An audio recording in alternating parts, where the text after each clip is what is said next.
أعوذ بالله من الشيطان الرجيم. بسم الله الرحمن الرحيم. وإذ استسقى موسى لقومه فقلنا اضرب بعصاك الحجر فانفجرت منه اثنتا عشرة عينا قد علم كل أناس مشربهم كلوا واشربوا من رزق الله ولا تعثوا في الأرض مفسدين. وإذ قلتم يا موسى لن نصبر على طعام واحد فادع لنا ربك يخرج لنا مما تنبت الأرض من بقلها وكسائها وفومها وعدسها وبصلها قال أتستبدلون الذي هو أدنى بالذي هو خير اهبطوا مصرا فإن لكم ما سألتم وضربت عليهم الذلة والمسكنة وباءوا بغضب من الله ذلك بأنهم كانوا يكفرون بآيات الله ويقتلون النبيين بغير الحق ذلك بما عصوا وكانوا يعتدون. إن الذين آمنوا والذين هادوا والنصارى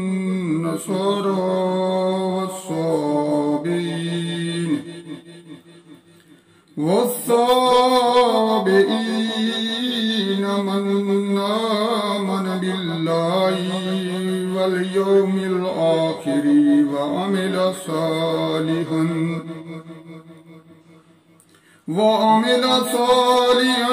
فلهم أجرهم عند ربهم ولا خوف عليهم ولا هم يحزنون. وإذ أخذنا ميثاقكم ورفعنا فوقكم الطور خذوا ما آتيناكم بقوة واذكروا ما فيه لعلكم تتقون.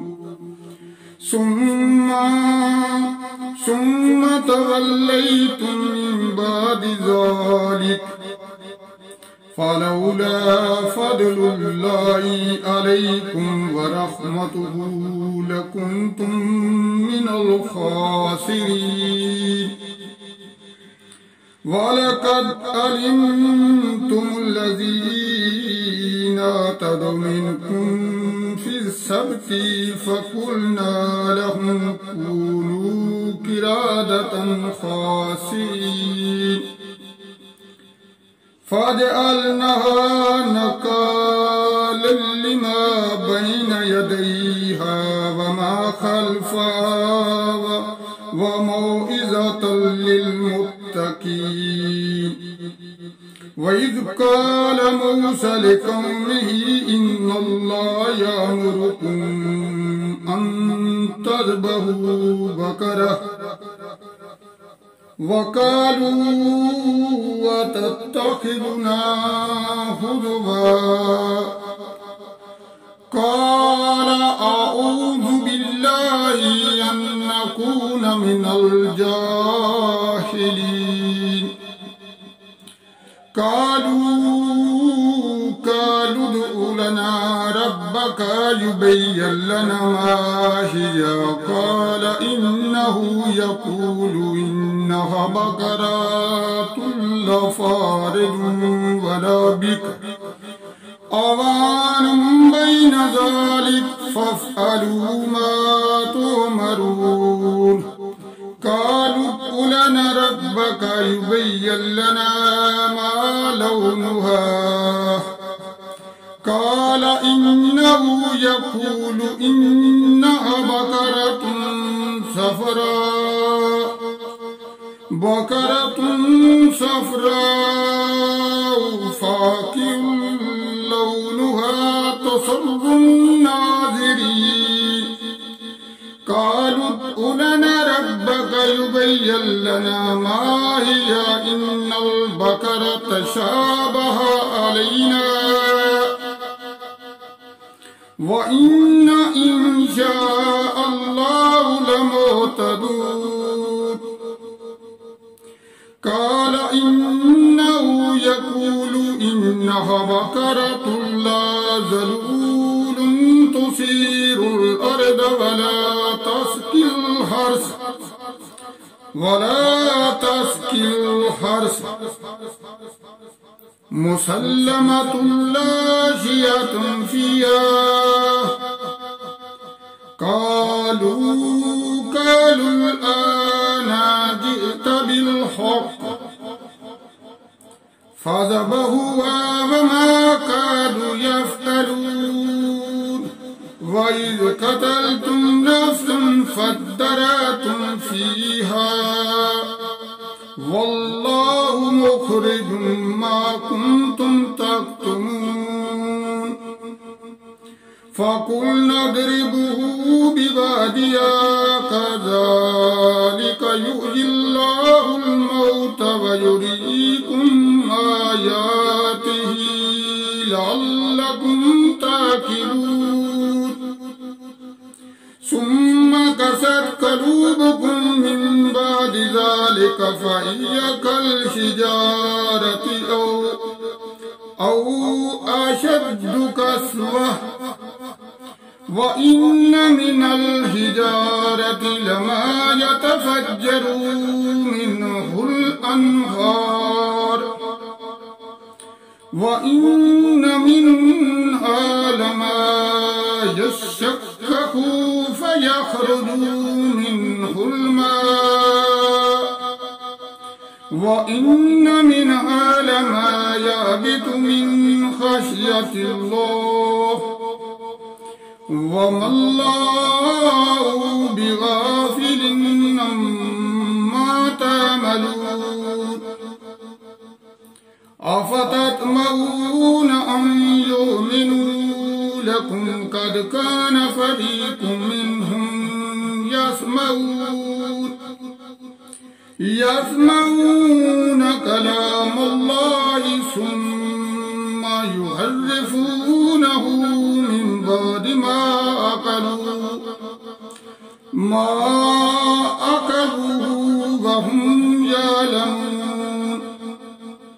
وإذا لقوا الذين آمنوا قالوا آمنا وإذا خلا بعضهم إلى بعض قالوا أتحدثونهم بما فتح الله عليكم ليحاجوكم به عند ربكم أفلا تعقلون أولا يعلمون أن الله يعلم ما يسرون وما يعلنون ومنهم أميون لا يعلمون الكتاب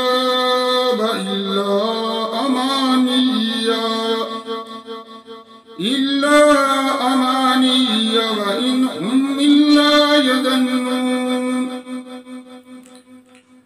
فويل للذين يكتبون الكتاب بأيديهم ثم يقولون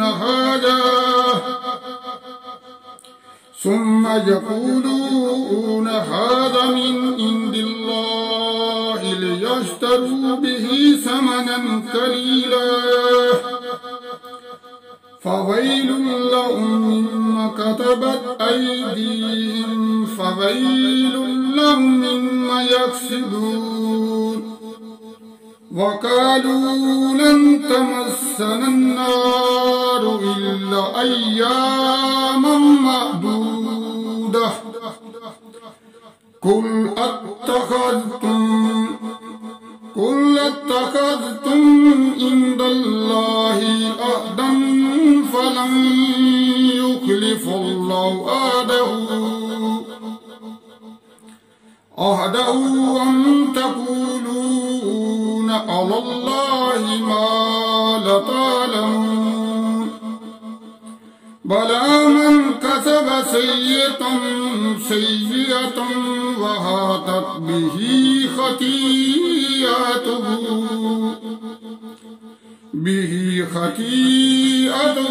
فأولئك أصحاب النار هم فيها خالدون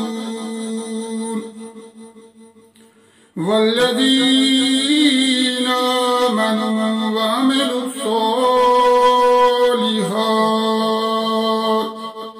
وعملوا الصالحات أولئك أصحاب الجنة هم فيها خالدون صدق الله العظيم.